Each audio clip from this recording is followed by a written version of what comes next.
आजमगढ़ में उत्तर प्रदेश अभिभावक महासंघ ने जिलाधिकारी कार्यालय पहुंच भारत सरकार को जिला प्रशासन के माध्यम से पत्रक भेज पढ़ेगा इंडिया सर्व शिक्षा अभियान जैसी योजनाओं को साकार करने की मांग उठाई है। अभिभावक महासंघ के प्रदेश सचिव गोविंद दुबे का कहना था कि देश के नागरिकों को साक्षर बनाकर ही हम श्रेष्ठ भारत का निर्माण कर सकते हैं। संविधान में प्रदत्त मौलिक अधिकारों में शिक्षा प्रमुखता से शामिल है। इसके बावजूद शिक्षा को 18% के जीएसटी श्रेणी में शामिल किया जाना दुर्भाग्यपूर्ण है, जबकि इसी देश में हीरा, सोना, चांदी आदि की खरीद पर मात्र 3% का जीएसटी कर निर्धारण है। ऐसे में सरकार को चाहिए कि शिक्षा पर नाम मात्र जीएसटी लगाकर देश के सभी बच्चों को शिक्षित हीरा बनाने के लिए व्यापक कदम उठाया जाए। सरकार युवाओं और उनके अभिभावकों को बढ़ती शिक्षा के बोझ तले दबाकर श्रेष्ठ भारत के निर्माण में स्वयं ही कोताही बरत रही है, जिसे हम बर्दाश्त नहीं करेंगे। एक तरफ परिषदीय विद्यालयों में निःशुल्क शिक्षा दी जा रही है, तो वहीं शिक्षा से जुड़े सामग्रियों का टैक्स आसमान छू रहा है, जिस पर विचार करते हुए शिक्षा और शिक्षण सामग्री को सस्ता किया जाना चाहिए। मैं गोविंद दुबे, प्रदेश सचिव उत्तर प्रदेश अभिभावक महासंघ। आज जो है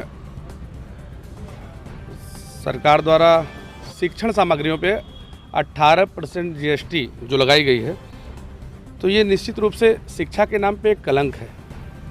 व्यवसाय जो कि हमारी संविधान भी कहता है कि शिक्षा निःशुल्क शिक्षा प्राविधान है।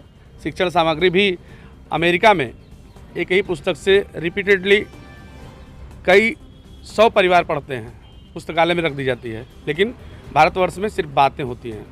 तो आज उसी क्रम में शिक्षण सामग्रियों पे 18% जीएसटी चार्ज किया की बातें आई सामने। तो इसके विरोध में उत्तर प्रदेश अभिभावक महासंघ की आजमगढ़ की टीम ने एक पत्रक डीएम के द्वारा भारत सरकार को सौंपा कि इसको न्यूनतम किया जाए या ख़त्म किया जाए।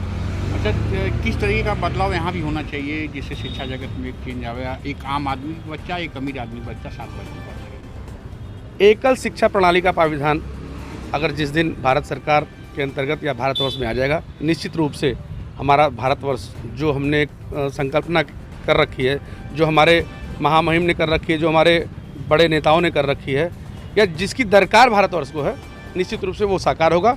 एकल शिक्षा प्रणाली, और वह एकल शिक्षा प्रणाली एनसीईआरटी के द्वारा ही आएगी और एक सफल भारत के रूप में, एक सफल भविष्य के रूप में बच्चों का भविष्य उज्जवल होगा।